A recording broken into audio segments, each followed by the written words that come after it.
بكرة السم ما اخش راح جسمي شوية كده قبل السحور.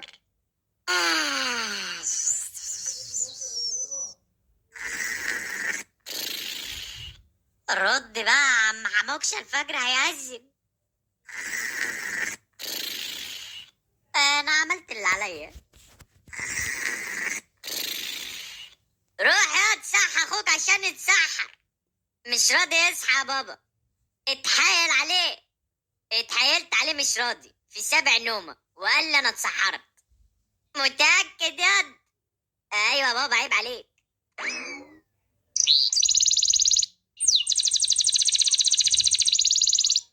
سواد الحلل، انت زعبان لك كلب. الله يسامحك، مش هرد عليك غير بعد الفطار، اللهم اني صائم.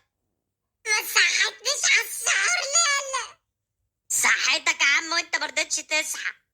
افضل اصحي فيك بقى لحد ما السحور يخلص. ماشي يا ابن سعدية. ابو الحماكيش قعدت اتصل بيك طول الليل وانت ولا هنا.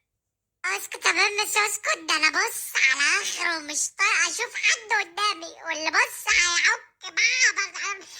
اسكت. ايه ده اتجنن ده ولا ايه؟ كل سنة وانتوا طيبين يا اولاد. وانت طيب يا مستر.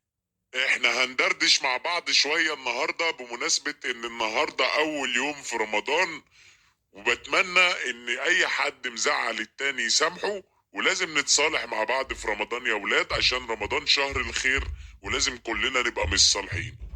ربنا ما يحسن، ده انا مخصص لهم نص ساعة كل يوم ادعى عليهم نفر نفر لحد ما يسخطوا. ليه بس كده يا ابني؟ اسكت يا مستر، انت ما تعرفش حاجة، ده انا عايش مع كفرة. ايوه يا حبيبي، بس المسامح كريم واحنا في ايام مفترجة. انا مستني الايام المفترجة دي عشان دعاء عليهم يبقى مستجاب. انت جيت يا قلب امك؟ ايوه جيت اما. طب غير هدومك يلا يا حبيبي عشان تنزل تجيب لي حاجات من تحت عشان الفطار. اما حرام عليك يا اما، مفيش غيري ولا ايه؟ ما عندك زعبولة؟ ما ينفعش، زعبولة لسه صغير ممكن اي حد يخطفه. الفراخ البلدي دي لما بتتحمر بتبقى تحفة. لغة ابن المحزوزة لغة. لما انت بتفطر بتتسحر معاهم ليه؟ احنا ايه بقى، لا صيام ولا سحور، خلاص بقينا كفر للدرجة دي. ده حرام عليك يا ادري، بيجري يلا امشي من قدامي يلا. يا عم انا كده كده ماشي، راح اشرب عصير عشان اهضم. الواحد ما يرجعش صغير تاني. ادفع على الافطار اضرب. العصير بسرعة يا عم حموكشة. اللهم لك صمت وعلى رزقك افطرت. امك. يا رب واحدة حلوة زي هيفاء وهبي ولا نانسي عجرم او حتى نيكول صابة، انا راضي. اي واحدة غير الولي ام بوش فجر دي.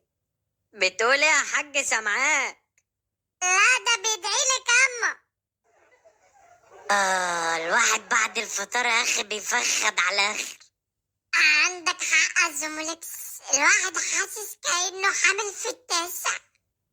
بس رمضان السنة دي حلو يا اخي، الواحد ما حسش بحاجة خالص.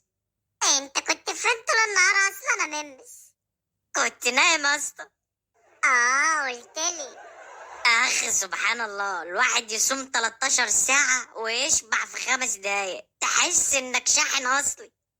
يا عم انت بالسم ده صوم اصلا، نايم لي في السرير طول النهار وتقول لي صايم؟ ده انا ساعات بحس ان الساعة بتصوم معانا. في دي عندك حق، قبل الفطار تلاقيها ماشية كده بالعافية وتحس العقارب هفتانة، انما بعد الفطار الله اكبر، عربية فيراري. الواحد ما بيلحقش ينام ساعتين على بعض قبل ما يروح الشغل.